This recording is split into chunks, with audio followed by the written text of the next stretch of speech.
નમસ્કાર વિદ્યાર્થીની બહેનો, હવે આપણે ધોરણ 11માં પ્રકરણ 8 એડવાન્સ સ્ક્રિપ્ટિંગ વિશે અભ્યાસ કરીશું. આગળ આપણે 7મા ચેપ્ટરમાં સ્ક્રિપ્ટિંગ અને અમુક કમાન્ડ વિશે અભ્યાસ કરી ગયા. હવે આ ચેપ્ટરમાં એડવાન્સ સ્ક્રિપ્ટિંગ 7મા ચેપ્ટરમાં આપણે મૂળભૂત રીતે શેલ સ્ક્રિપ્ટ કેવી રીતે લખવી એના વિશે અભ્યાસ કરી ગયા. એ સ્ક્રિપ્ટમાં સિમ્પલ અમુક જે કમાન્ડ છે એ કમાન્ડ અથવા તો એમાં કેટલાક આદેશો નો અમલ કરવામાં આવતો હતો.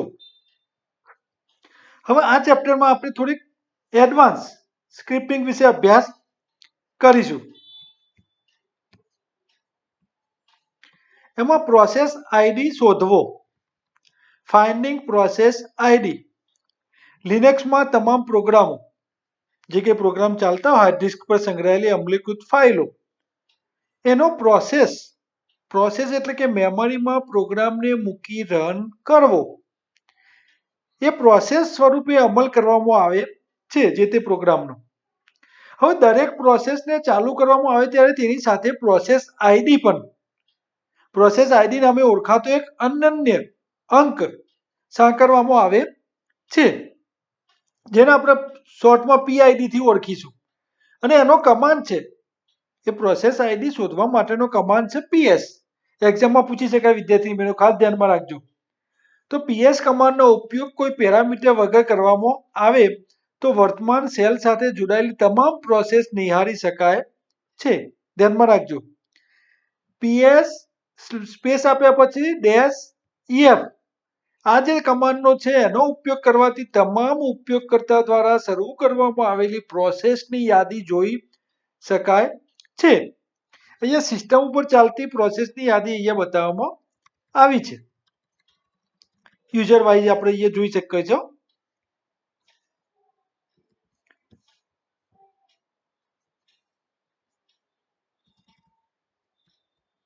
કોષ્ટક આપેલું છે એમાં. હવે એમાં સમજૂતી આપેલી છે અહીંયા કોષ્ટકમાં. આ કમાન્ડ દ્વારા દર્શાવવામાં આવેલી સ્તંભની સમજૂતી આપેલી છે.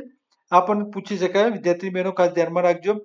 યુઆઈડી શાના માટે વપરાય છે એનું વર્ણન છે, ખાસ ધ્યાનમાં રાખવાનું. પીઆઈડી પીપીઆઈડી આ બધા જે તે કમાન્ડ છે એમાં શરૂઆતના જે કમાન્ડ છે આ ખાસ ધ્યાનમાં રાખવાના.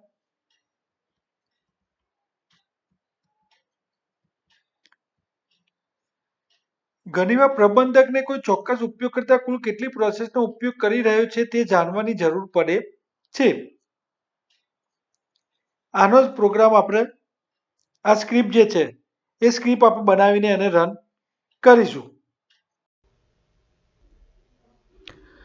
કોઈ ચોક્કસ ઉપયોગકર્તા કુલ કેટલી પ્રોસેસનો ઉપયોગ કરેલો છે એની સંખ્યા શોધવા માટે આ એક સ્ક્રિપ્ટ 10 જે બુકમાં આપેલી છે એ તૈયાર કરેલી છે. અહીંયા આપણે તો અહીંયા એને જોઈશું. વિદ્યાર્થીની બહેનો થોડુંક રિવિઝન કરી લઈએ કે નવી સ્ક્રિપ્ટ બનાવવા માટે વીઆઈ આપ્યા પછી જે તે વીઆઈ આપ્યા પછી સ્પેસ અને સ્પેસ આપ્યા પછી જે તે સ્ક્રિપ્ટનું નામ એટલે ફાઇલનું નામ એન્ટર આપવાનું. તો આ રીતનું મેં પહેલાંથી બનાવેલી જ છે સ્ક્રિપ્ટ, તો આ રીતને તમે ટાઈપ કરી શકો છો. ટાઈપ કર્યા પછી છેલ્લે એને બંધ કરવા માટે એના પહેલાં આપણે સમજી લઈએ કે સ્ક્રિપ્ટ 10 કોમેન્ટ છે, સ્ક્રીન ક્લિયર કરવા માટે, ઇકો મેસેજ માટે, એન્ટર યુઝરનેમ અહીંયા આપણે ટાઈપ કરીશું. તો એમાં કાઉન્ટ CNT વેરિયેબલ લીધેલું છે અને એ ગણતરી કરીને યુઝરનેમમાં કેટલી પ્રોસેસ ચાલુ છે PS એનો કમાન્ડ છે પ્રોસેસની ગણતરી કરવા માટે. એના પછી અહીંયા આપણને છેલ્લો મેસેજ ઇકો દ્વારા દર્શાવવામાં આવશે કે આટલી પ્રોસેસ ચાલુ છે આ યુઝર દ્વારા. તો આ ટાઈપ થઈ ગયા પછી એમાંથી બહાર નીકળવા માટે એસ્કેપ એટલા માટે કે આપણે મોડ ચેન્જ કરવા માટે કોલન અને પછી WQ. અહીંયા કોલન આપીશું ત્યારે આપણું કર્સર નીચે આવી જશે, તમે જોઈ શકશો. એન્ટર આપવાનું એટલે આપણી ફાઇલ અહીંયા સેવ થઈ ગઈ અને બહાર નીકળી ગયા આપણે. હવે આને રન કરવા માટે કોઈ પણ સ્ક્રિપ્ટ બનાવ્યા પછી રન કરવા માટે એસએચ પછી સ્પેસ અને એના પછી જે સ્ક્રિપ્ટને રન કરાવવી હોય એ સ્ક્રિપ્ટનું નામ, સિમ્પલ છે. એન્ટર આપીશું. અહીંયા યુઝર નેમ અહીંયા અત્યારે હાલ ચેક કરવા માટે એમને હું આપી દઈશ ASD. એન્ટર આપીશ તો ASD યુઝર દ્વારા આપણે કંઈ પ્રોસેસ ચાલુ નથી, 0 પ્રોસેસ બતાવે છે. અહીંયા આપણું સ્ટુડન્ટ, તો સ્ટુડન્ટ યુઝર છે તો અહીંયા ફરીથી રન કરાવીશું એને અને એન્ટર આપીશું. અહીંયા સ્ટુડન્ટ યુઝર નામ આપીશું, એન્ટર. તો અહીંયા સ્ટુડન્ટમાં દ્વારા લોગિન થયેલા છીએ તો એમાં સ્ટુડન્ટમાં user student is running 51 processes અહીંયા બતાવે છે.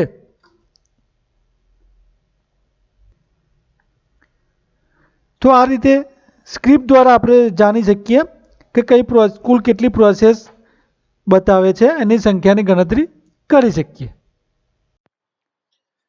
હવે વિદ્યાર્થીની બહેનો અહીંયા પ્રોગ્રામમાં આપણે સમજૂતી જોઈ ગયા. એમાં બુકમાં છે એ પ્રમાણે થોડીક સમજૂતી કંઈક ફેરફારો તો જોઈ લઈએ. એમાં જે અહીંયા 4 કમાન્ડ અહીંયા જોઈ શકો છો, એમાં આપણે પાઇપ વડે અલગ અલગ કટ, PS કમાન્ડ છે, કટ, GREP અને WC, એ ચારેય કમાન્ડનું સંયોજન આપણે કરેલું છે. સંયોજન કરવા માટે પાઇપનો અહીંયા જે પાઇપ દેખાય એનો ઉપયોગ કરેલો છે જે આપણા પ્રોગ્રામમાં હતું. તો અહીંયા PS command, cut, GREP, WC ચારે કમાન્ડનું અહીંયા સંયોજન કરવામાં આવેલું છે. અને PS સ્પેસ -EF કમાન્ડ દ્વારા એમાં પ્રોસેસની યાદી જોવા આપણને મળશે, કેટલી પ્રોસેસ ચાલુ છે એમાં કટ કમાન્ડ દ્વારા.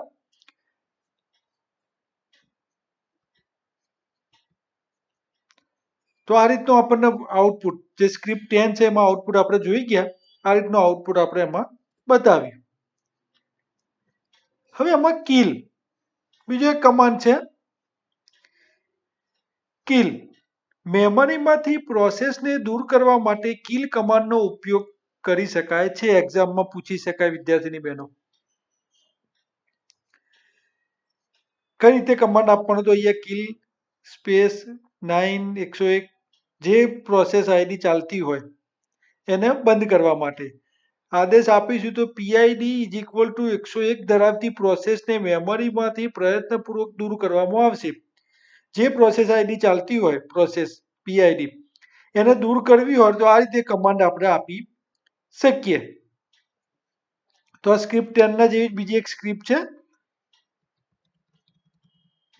એ આપણે પ્રોગ્રામમાં બનાવેલી હતી. તમે ઘરે એમાં પ્રયત્ન એમાં કરી શકો છો.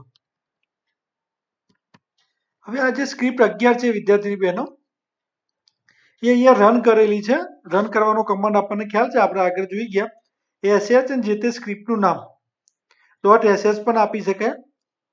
અને આ જે વધારાનું એડમિનિસ્ટ્રેટર લખાણ લખેલું છે એનો ઉપયોગ કરેલો છે. અહીંયા વાચક એટલે કે યુઝર પોતાની પસંદગીનું કોઈ પણ નામ અહીંયા આપી શકે છે. કમાન્ડ લાઈન દ્વારા મેળવવામાં આવેલા ચલનો લિનક્સ $1, $2, $3 એમ ચલમાં સંગ્રહ કરે છે. પ્રથમ આર્ગ્યુમેન્ટમાં $1 માં, બીજી આર્ગ્યુમેન્ટ $2 માં, આ રીતે $9 સુધી સંગ્રહ કરવામાં આવે છે. આ પણ ધ્યાનમાં રાખજો વિદ્યાર્થી બહેનો. અને આ આપણો આઉટપુટ અહીંયા તમે જોઈ શકો છો. $1 જે અહીંયા આપણે રન કરતી વખતે એડમિનિસ્ટ્રેટર આપ્યું એ $1 માં અહીંયા આવી જશે. પહેલી વખતમાં $1, પછી બીજી વખત $2, આ રીતનું. તો અહીંયા યુઝર એડમિનિસ્ટ્રેટર આ રીતનું આપણને અહીંયા જોઈ શકો છો. એના આઉટપુટમાં હેઝ ઓપન ધ 2 ટર્મિનલ. $1 ની જગ્યાએ અહીંયા જે આપણે આર્ગ્યુમેન્ટ આપી છે પ્રોગ્રામ રન કરતી વખતે, એનું નામ અહીંયા $1 ની જગ્યાએ આવી જશે એનો આઉટપુટ જ્યારે આવશે ત્યારે. આપણે આઉટપુટ નંબર 8.3 માં જોઈ શકો છો.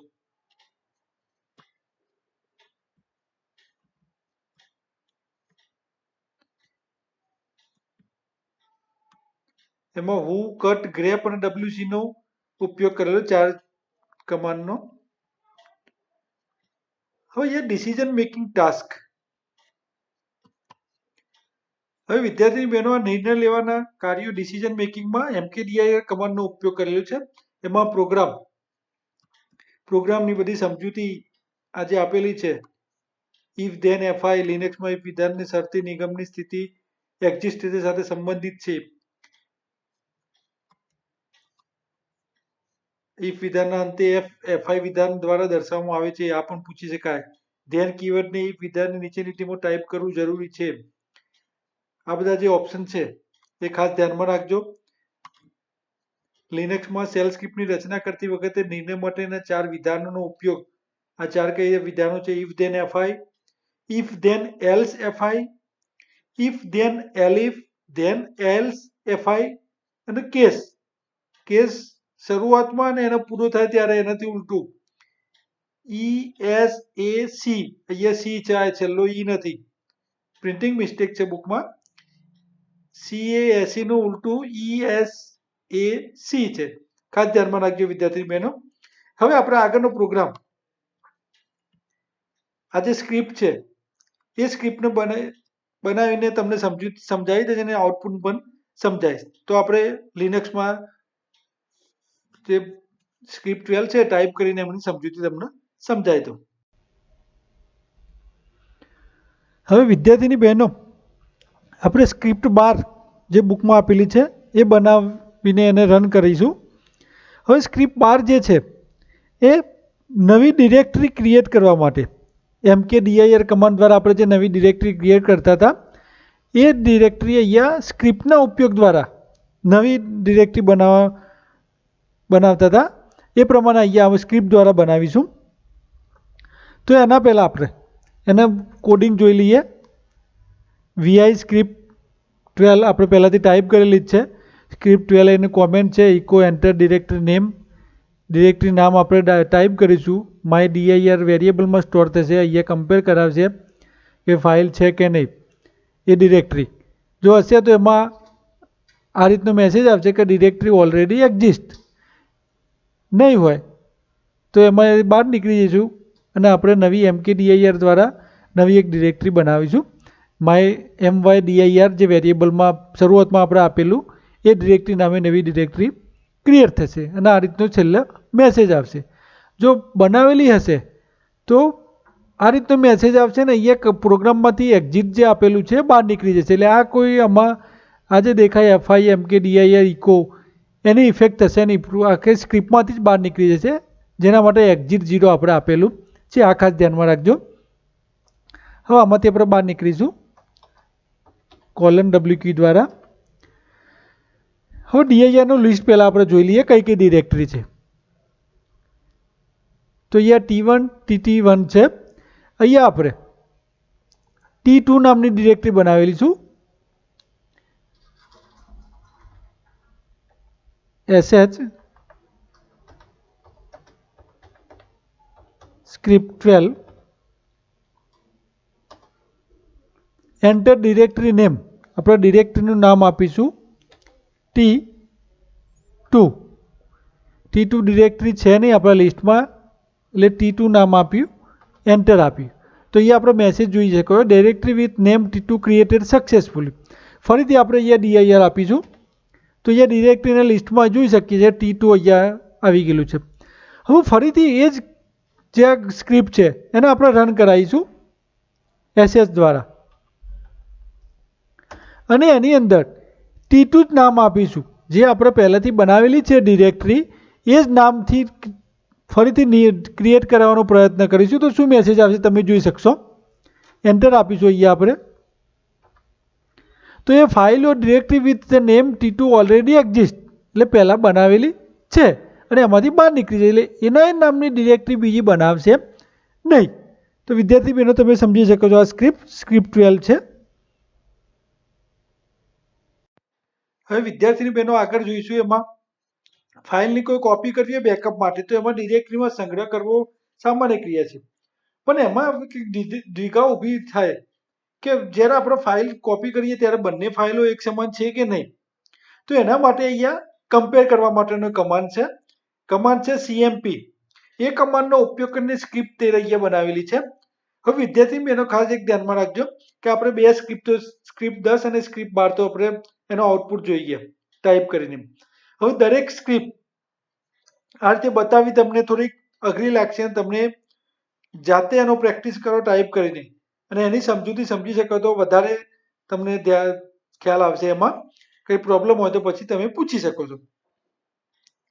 તો હવે જે જરૂરિયાતવાળી લાગશે એ જ સ્ક્રિપ્ટ હું તમને આઉટપુટમાં બતાવીશ, નહીં તો અહીંયા બુકમાં આ રીતે સમજાવી દઈશ. તો એ સ્ક્રિપ્ટ આ રીતના આપેલી છે. મોટાભાગનું બધું એમાં જે લખાણ છે, જે કોડિંગ આપણે એને કહીશું, આદેશ કહીએ, તો મોટાભાગે સેમ કોઈ કિંમત સ્વીકારી હોય તો એના માટે આ રીતની જોઈ શકીએ છીએ. હવે આ મેઇન વસ્તુ છે કમ્પેર કરવા માટેનું. તો if CMP $fname backup fname, તો આ જે ફાઇલ આપણે કોપી જે કરીએ છીએ અને બેકઅપની જે ફાઇલ છે એ બંને સેમ છે, કમ્પેર કરાવે છે. Then echo $fname is same at both places. આ જે ફાઇલ છે કમ્પેર કરાવશે. જો બંને સરખી હશે તો બોથ પ્લેસીસ આ રીતે સરખી નામ આવશે, અથવા તો એલ્સ અધરવાઇઝ એટલે એલ્સ એમાં echo both $fname are different, એટલે $fname જે અહીંયા છે અને આ બેકઅપ જે લીધેલું છે બંને ફાઇલ સેમ છે કે અલગ અલગ, એને કમ્પેર કરીને આ રીતનો આપણને એમાં મેસેજ આપશે. એનું સમજૂતી અહીંયા આપેલી છે. એન્ટર ફાઇલ નેમ, આ રીતે ફાઇલ નેમ આપીશું આપણે, સરખી હશે તો આ રીતનું સમજાવશે, અલગ હશે તો આ રીતનો મેસેજ આપશે. એમાં તમે એનો આઉટપુટ જોઈ શકો છો.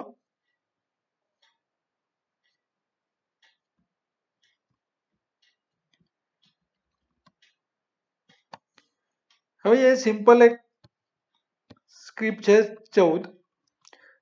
User script to display welcome message to the user. યુઝરને વેલકમ કરવા માટેનો એક મેસેજ આપે એના માટેની સ્ક્રિપ્ટ છે. ગુડ મોર્નિંગ, ગુડ આફ્ટરનૂન કે ગુડ ઇવનિંગ સંદેશો એમાં દર્શાવશે. હવે ગુડ મોર્નિંગ ક્યારે દર્શાવવું, ગુડ આફ્ટરનૂન ક્યારે દર્શાવવું, ગુડ ઇવનિંગ ક્યારે દર્શાવવું, એવો ઓટોમેટિક તમે જે સમયે લોગિન થતા હોય એ સમયનું, સવારમાં હોય તો ગુડ મોર્નિંગ, બપોરમાં હોય તો આફ્ટરનૂન, સાંજના હોય તો ગુડ ઇવનિંગ, આવો ટાઈમ વાઇઝ મેસેજ દર્શાવે એના માટેનું આપણે કોડિંગ કરેલું છે. $માં greater equal to 0, $hour less than 12 o'clock, then તો આ રીતનો આપણને મેસેજ અહીંયા જોવા મળશે. 12 વાગ્યા પછી હોય, 12 થી 18 એટલે 12 થી 6 હોય તો આ રીતનો મેસેજ આવશે આફ્ટરનૂનનો. અને એના પછી સાંજે 6 વાગ્યા પછીનો હોય તો એ છેલ્લો આ રીતનો મેસેજ એમાં આવશે ઇવનિંગનો. સવારથી 12 વાગ્યા સુધીમાં ગુડ મોર્નિંગનો, બપોરે 12 થી 18માં એટલે 6 વાગ્યા સુધીમાં આફ્ટરનૂન, અને છેલ્લે સાંજે 6 વાગ્યા પછીમાં ગુડ ઇવનિંગનો આ રીતે મેસેજ આવશે. ઇફ કન્ડિશનનો અહીંયા ઉપયોગ કરેલો છે. If then elif then FI, else FI, જે આગળ આપણે એના જોઈ ગયા એ પ્રમાણે આ એનો આઉટપુટ છે ગુડ આફ્ટરનૂનનો. તો વિદ્યાર્થી બહેનો આટલે સુધી આભાર. અસ્તુ.